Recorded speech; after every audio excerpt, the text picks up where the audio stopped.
Good morning, fellow gardeners. This morning I want to talk about caring for roses. Well, two things specifically of caring for roses. One is deadheading, the spent blooms. They're so beautiful like this, not so much like this. So what I'm going to do is I'm going to go ahead and deadhead that. And I am sitting among the roses today. I am also going to, I'm sorry, I'm distracted. When I sit among my roses, I gotta look. My favorite rose is in bud. Okay, maybe I should say one of my favorite roses, because then as I go through, it's going to be like, but that's my favorite rose. Oh, and that's my favorite rose. But this really is one of my favorite roses. Need to cut it back. A lot of roses ending in dead end. Dead end is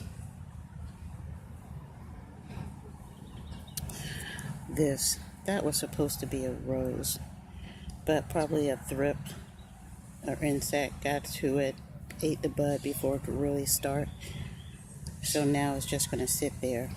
Some roses, it doesn't matter. Sophie's rose here, a David Austin rose, couldn't care less. As a matter of fact, when you deadhead a rose, you're supposed to go to a 5 leaflet, like here, 1, 2, 3, 4, 5, cut it there. I never bother with Sophie's rose, because Sophie's rose doesn't care. It's going to bloom. It's going to always bloom. It's going to find a way to bloom. And so will Mrs. B.R. Brandt. It doesn't care. It's like, give me some water, give me some food, and I will give you roses, roses, roses, and more roses. This one, on the other hand, look at it. It's fighting its way. See that brown on the outer end? Gotta watch that, but it's still fighting its way to open.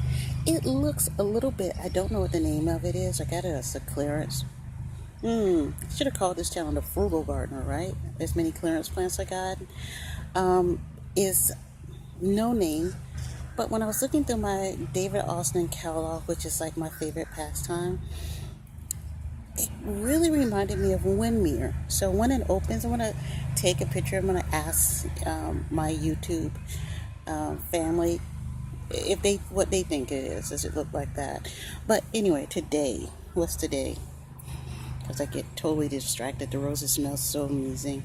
Today is caring for roses. So let's actually get started. This is a sucker. The rose is grafted on rootstock. What does that mean?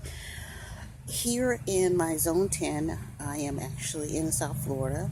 We have something in our soil called nematoids, which means my containers, my roses actually have to be in containers, because the nematoids actually will eat the roots, and you will have a rose for a couple of years and then it will die, unless it is grafted on rootstock. That means the rose you want is grafted on top of a rose you don't necessarily want, but it has strong, vigorous roots, so it gives you a strong, vigorous rose.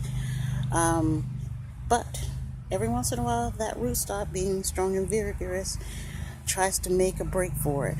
And you have to snap it off. If you do not snap it off, it is strong, it is vigorous, it's more vigorous than your grafted rose, and it will take over. And then my beautiful rose that I love so much will be no longer, and it'll be a rose that is pretty unspectacular, and I've never seen grow. Actually, one time I said, I want to see what it looks like. And I let it grow, and it never even grew to a rose. It just grew and grew and grew. So I am going to snap this off.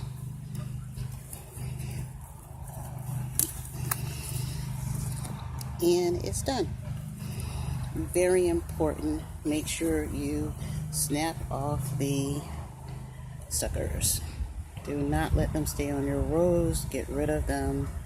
They are no good, and they will kill your beautiful rose. Next, let's start deadheading.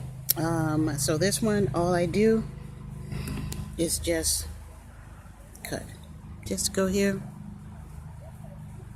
and cut because that's all that needs to be done.